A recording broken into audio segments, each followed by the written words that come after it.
नमस्कार, मी डॉक्टर प्राजक्ता कुलकर्णी आणि तुमचं डॉक्टर कुलकर्णी आयुर्वेद या यूट्यूब चॅनलमध्ये सहर्ष स्वागत आहे.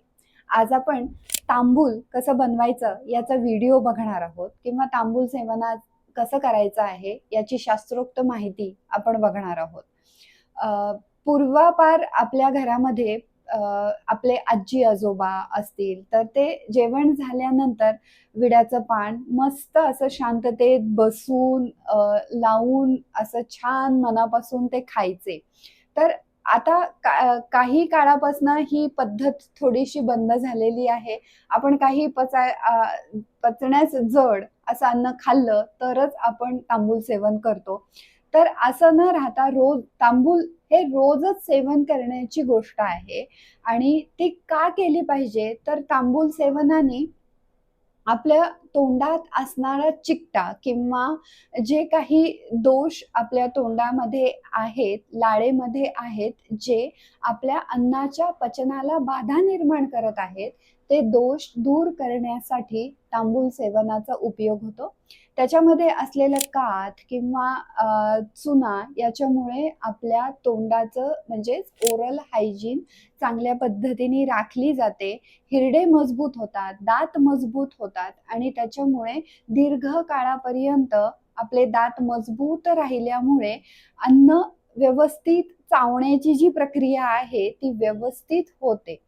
तसंच तांबूल सेवनामुळे पचनासाठी आवश्यक असणारे जे काही डायजेस्टिव्ह एन्झाईम्स आहेत किंवा डायजेस्टिव्ह ज्युसेस आहेत, ते सगळे व्यवस्थित प्रमाणात आपल्या शरीरामध्ये सिक्रीट होतात आणि ते व्यवस्थित पद्धतीने सिक्रीट झाल्यामुळे अन्नपचन सुखकर होतं आणि अन्नपचनापासून निर्माण होणारे जे पोषक तत्व आहेत, ते चांगल्या प्रमाणात निर्माण होतात.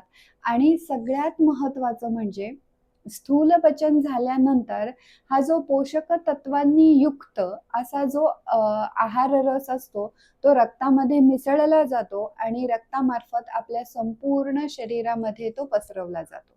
मग असे जे पोषक तत्व प्रत्येक पेशींपर्यंत पोहोचतात, तेव्हा ती प्रत्येक पेशी तिला आवश्यक असणारे असे पोषक तत्व घेत असते आणि स्वतःचं पोषण करून घेत असते.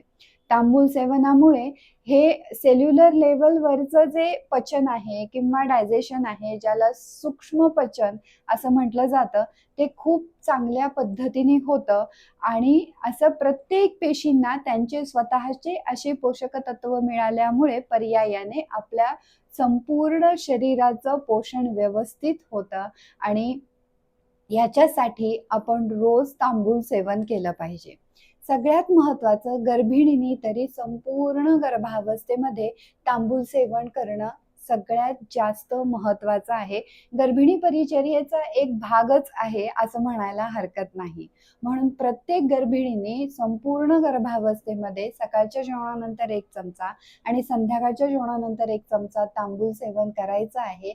जेणेकरून तिचं स्वतःचं पचन चांगलं राहणार आहे आणि जे काही आहारातले पोषक तत्व आहेत ते गर्भापर्यंत व्यवस्थित पद्धतीने पोहोचवण्यासाठी मदत मिळणार आहे आणि पर्यायाने गर्भाची सुद्धा शारीरिक आणि मानसिक वाढ व्यवस्थितरित्या आपल्याला साधता येणार आहे.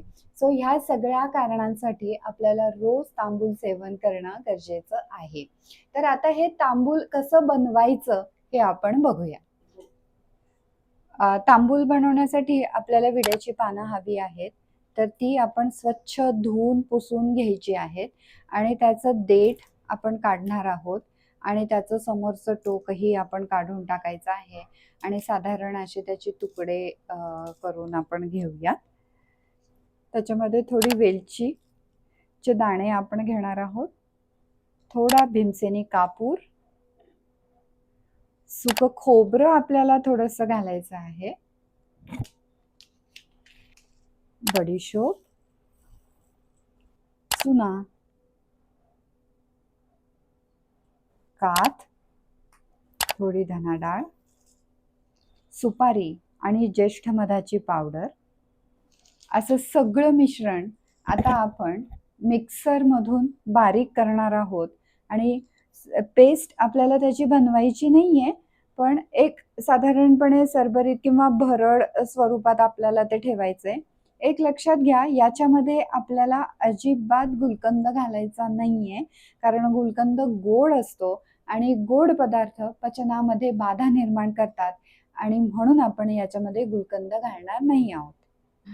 तर असं हे बनलेलं तांबूल आपल्याला रोज सकाळच्या जेवणानंतर 1 चमचा आणि संध्याकाळच्या जेवणानंतर 1 चमचा घ्यायचा आहे. तर तुम्हाला हा तांबूल बनवण्याचा व्हिडिओ कसा वाटला हे जरूर कळवा आणि हा व्हिडिओ जास्तीत जास्त लोकांपर्यंत शेअर करा.